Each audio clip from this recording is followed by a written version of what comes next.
అయిపోయింది నీ పని, అయిపోయింది నీ పని, ఇంకా నువ్వు కోలుకోలేవు, ఇక నువ్వు లేవలేవు, నీ చరిత్ర అయిపోయింది. నోరు మోయ్ సైతాన్. నేను కోలుకోపోవటం ఏంది? నా దేవుడు సమర్థుడు. నేను ఇంతగా ఇంత పతనమైన తిరిగి నన్ను లేపి నిలబెట్టగల సమర్థుడు నా దేవుడు. శత్రువా దూరంగా పో. నా దేవుడు తిరిగి నన్ను నిలబెట్టగలడు, నన్ను వెలిగించగలడు. సంవత్సరముల ఆశీర్వాదము నాకు తిరిగి దయచేయగలడు. అయిపోయింది లైఫ్ అనుకున్న రూతుకు మళ్ళా లైఫ్ నిచ్చాడు.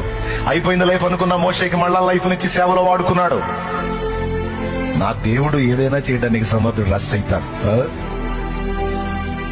అప్పులు పాలైపోయావు, ఇంక నువ్వు కోలుకోలేవు, ఇక నువ్వు లేవవు, నీ పరిస్థితి అయిపోయింది, నీ చరిత్ర లేదు ఇక. అరే ఎవడురా నువ్వు చెప్పడానికి సైతాన్? బా, నా దేవుడు సజీవుడురా. నాకు వన్నె తేవటానికి, నన్ను నలగొట్టడానికి వీటిని అనుమతించాడు. నా దేవుడు వాటిని తొలగించాలనుకుంటే ఒక్క చిటిక చాలురా. నా దేవుడు వేసే ఒక్క చిటిక చాలు. నా అప్పుల తిప్పులని ఒక్క దినమందే కొట్టివేయబడతాయి. నీకు మాయ రోగం వచ్చింది, నీకు పెద్ద రోగం వచ్చింది, నీ కంపెనీ జబ్బు వచ్చింది, నీ గుండె తేడా ఉంది, నీ కిడ్నీలు తేడా ఉంది, నీ లివర్ తేడా ఉంది, నీ రక్తం చెడిపోయింది, నీకు క్యాన్సర్ వచ్చింది, నీకు అంత జబ్బు వచ్చింది, నీకు ఇంత జబ్బు వచ్చింది, ఇక నువ్వు బతకవు, ఇది వచ్చిన వాళ్ళు బతకరు. ఒరే సైతాన్, పోయేస్తున్నామలో చచ్చిన వాళ్ళనే బతికించినోడు రా నా దేవుడు.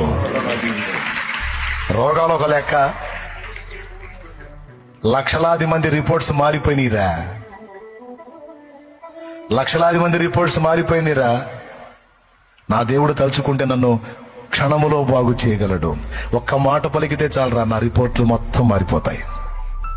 నాకు భయం లేదు. నేను చావను, నేను దేవుని పని చేయాలి.